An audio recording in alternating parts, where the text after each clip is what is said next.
Kiss me hard before you go. Summertime sadness. I just wanted you to know that baby, you're the best. I got that summertime. Before I start the highlighting process, I forgot to show it, but I normally like to prime up under my eye. I do this after I remove any excess eyeshadow that falls underneath my eye, so that way I don't have to redo this process more than once. So what I'm doing here is I am using a beauty blender and I am blending in my liquid foundation in DW3 from Komplexx Blends right under my eye. And I normally like to make a triangle or something close to it when I am highlighting under my eye. I'm using a yellow undertone foundation because I don't want it to come off as ashy when I am applying my highlight under my eye.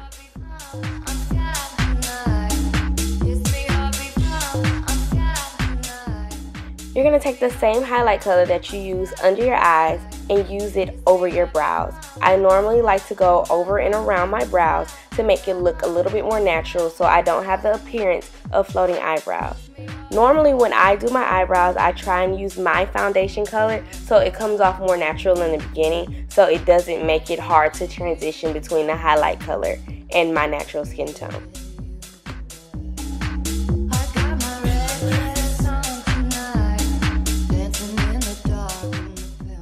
I like to blend my highlight over my brows with the highlight under my eyes so it looks more natural when I apply my foundation.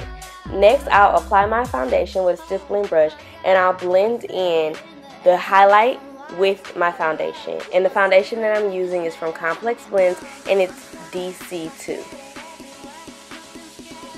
I absolutely love this foundation. It's a must-have in my bag because it does have SPF 15 and it blends really easily and it turns matte once it dries. Now let's get to the good stuff. Here comes the contour. Okay, so when I'm contouring, I normally use 1 to 2 shades darker than my actual skin tone. I tend to use my smoky palette and my neutral palette from, of course, none other than Komplexx Blends. Right here, I'm using a blending brush, a small blending brush, to make sure that it's very detailed. I'm going to use chestnut and I'm going to use a deep brown from my neutral palette, and then I'm going to go back over that with a raisin shimmer from my smoky palette. The great thing about contour is it lets you throw shade at whatever part of your body you don't really care for. Your cheeks are too big? Chisel them. Your nose is too wide? Contour and condense. It's okay. Contour that sucker like it's no tomorrow and enjoy it. It's plastic surgery without having to go under.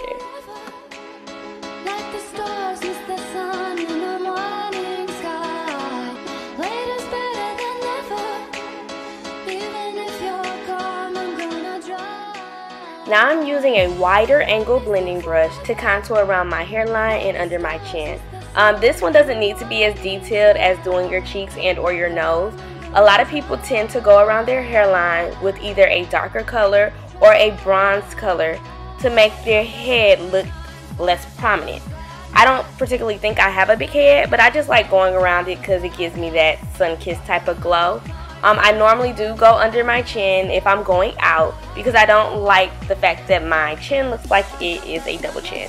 So you're going to see me also blend out the rest of the contour, and that's why I use 2 different brushes, for the detail and then to blend it out.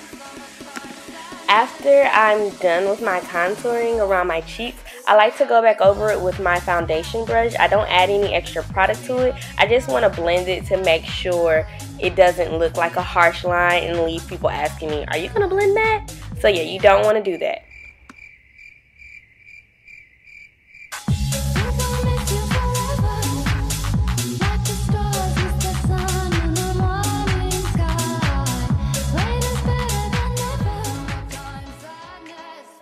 A lot of people forget this step.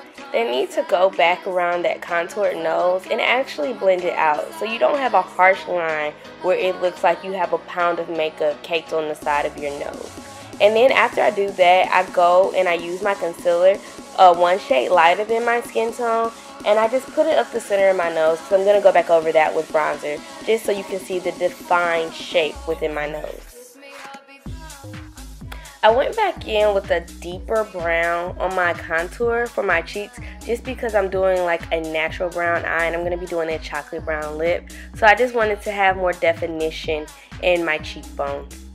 You don't have to do that for your everyday look. It was just for this look in particular. Right above my contour cheek, I'm going to be applying blush. What I did was I mixed the orange eyeshadow from Komplexx Blends Mix and Match palette with Allure Blush Glow. And I'm just going to apply that to the apples of my cheek and upwards towards my ears. And then I'm going to go over that with a bronzer and go over most of the highlighted areas with a bronzer as well. And then you are done with your highlighting and contouring look. I've really been in the zone because I swear I did not feel that one piece of hair that has made love to my forehead for the last couple of minutes. So disregard that and just blend away and enjoy your newfound routine of highlighting and contouring.